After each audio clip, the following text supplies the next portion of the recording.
So in the 1980s, OES was started, and with one of the original founders of OES, there was a local automotive company that was having some quality issues. Between OES engineering and their engineering team, some strategies and ideas were formed as to what it could be.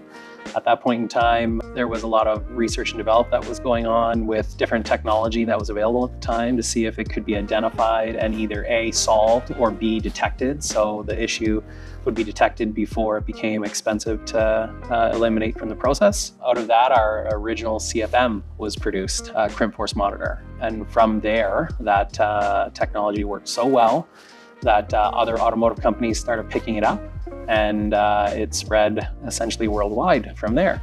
Today, we still produce CFM, but we've added many other technologies in addition to that to serve that market.